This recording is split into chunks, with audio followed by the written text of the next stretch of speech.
Hey everyone, and welcome to this very short update video. Today marks a very special day in Rollercoaster Tycoon 2 history. This really is like a really special day. As of yesterday, at the time of recording this video, the new save file format has been merged into develop. What that means is that the new save file format is now actually available when you put up the launcher and put it into the develop, get the latest develop release, or if you download the latest version from the website, and that will be the develop version then. This is honestly an incredible day. This is something that has been in the works for years, and I just, want to express my gratitude to the Open Rollercoaster Tycoon 2 developers that have been working on this for all those years. People have been asking about it for all those years, and it's there now. We can actually play it now. It's incredible. I'm honestly, I don't know what words to use anymore even.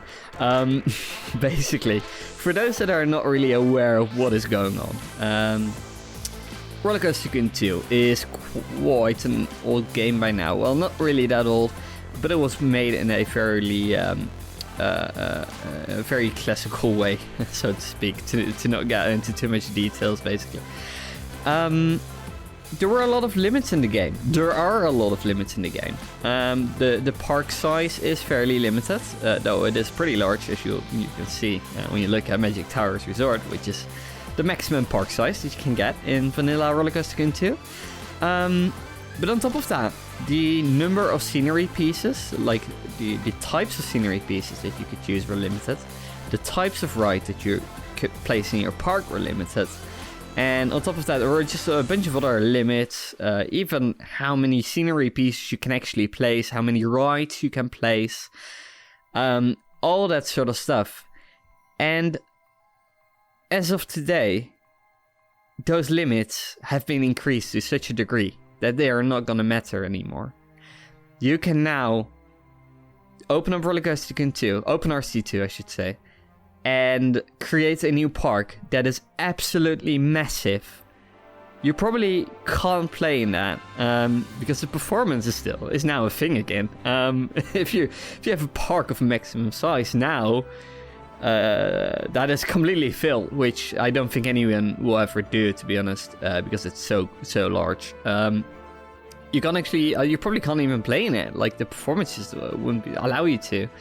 But having the possibility, of exceeding these limits now that have always been there is so exciting, and especially for people on like new elements, where they use a lot of custom scenery, which is something that I'm personally not really into that much.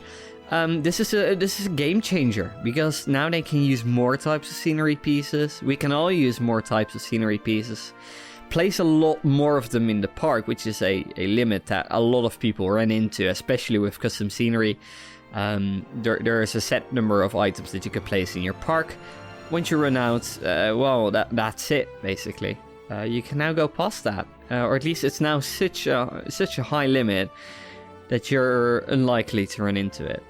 Now, before you get too excited and start up Rollercoaster Tycoon 2, make the biggest park you ever can, do keep in mind though that, now with the park size being the size that it is unlikely that anyone will ever finish a park that size or even be able to play in a park that size. So, before you go all out with your crazy ideas, it's important to realize that limits are still good for your creativity, and it's important to set some limits for yourself, because otherwise it's going to be very overwhelming. And this is something that I had with Magic Towers Resort myself. I've been trying to make a park of that magnitude, of that size, literally, for years now, and I've never been able to complete one until now. Now Magic Towers isn't finished yet, but I will finish it because I'm now at the stage that I feel comfortable doing that, and I'm still working on it, so yeah, it's going to happen. Speaking of Magic Towers though, you might be wondering, like, okay, what are you going to do with Magic Towers? Because obviously we can now select more scenery pieces. We might be able to use a bit more stuff, use more rides, or make the park a lot bigger if we want to. And I'll be honest, I'm not sure yet. I've been thinking about this for a long time because I knew this update was coming. I've played around with it already, because this has been in the works for a long time, and there were some test versions that I've been able to play. So let's just start at the beginning. I'm probably not going to increase the size of the park. Like I said just a minute ago, it would be very unlikely for me. If I like double the size of this park, it would be pretty unlikely for me that I will ever be able to finish that, because that would just quadruple the amount of space that I have to fill, literally. Obviously, if I do feel the need for a bit more space, or have some additional ideas that don't quite fit in the park that I have right now, then I'll obviously just increase it, because we have that possibility now. But yeah, I won't be extending it all out. I won't be quadrupling the size. I won't be making it a maximum size park now. It's just not gonna happen, because I know that I would not be able to complete that. So it's good to have a limit there.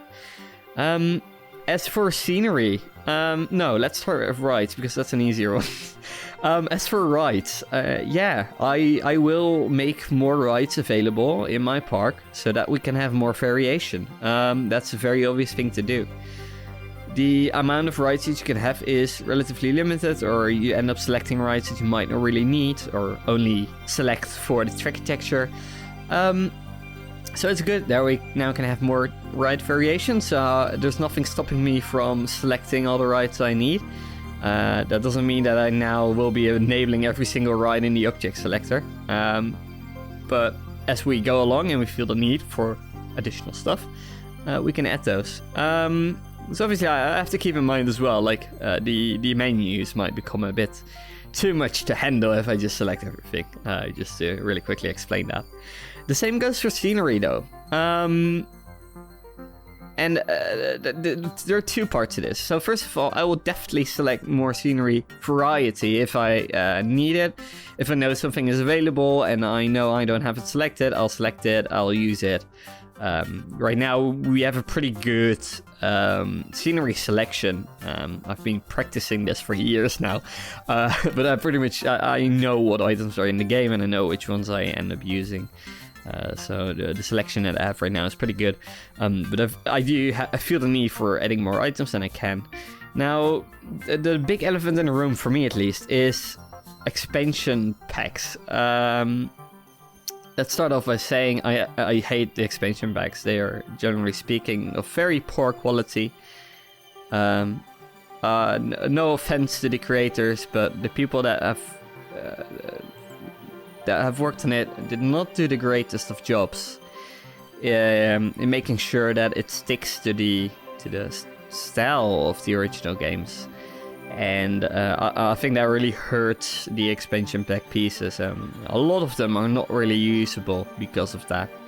That said, there are some pieces that do work pretty well together with the vanilla game items, and I think DKMP, the Discord server, which is Dirkling's Discord server, shows that off pretty well, because they tend to use quite a lot of expansion pack pieces. I'm not sure yet what I'm gonna do with that.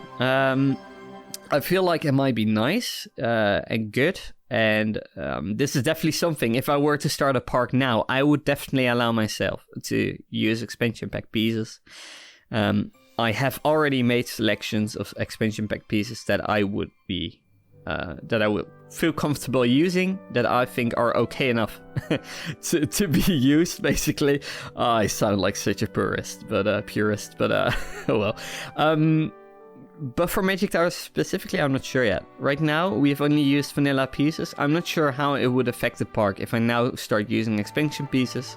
Would I have to go back to things that I've already built to add them in, or would I only use them in new areas? Would that look weird? I'm not sure. I'm gonna have to think about that. I'm gonna have to play around with that and just see what happens with that, to be honest. I'm just not sure yet. Time will tell, so I can't really give an answer to that. And I think that kind of covers that kind of covers how this is gonna affect Magic Towers Resort. And that basically is really just my update. I just wanted to tell you guys about this really exciting thing. Now, do let me know in the comments how you will think this will affect your playstyle or playstyles of people that you enjoy watching on YouTube and stuff like that, or enjoy viewing the parks of. Make sure to like the video if you liked it. There's really no reason to, but if you wanted to, then you can. And I'm gonna thank you guys so much for watching to this just me rambling for a few minutes. Hope you guys appreciate this update, and stay tuned for the next episode of Magic Towers Resort. Thank you guys so much for watching, and I hope to see you guys in the next one. Bye bye.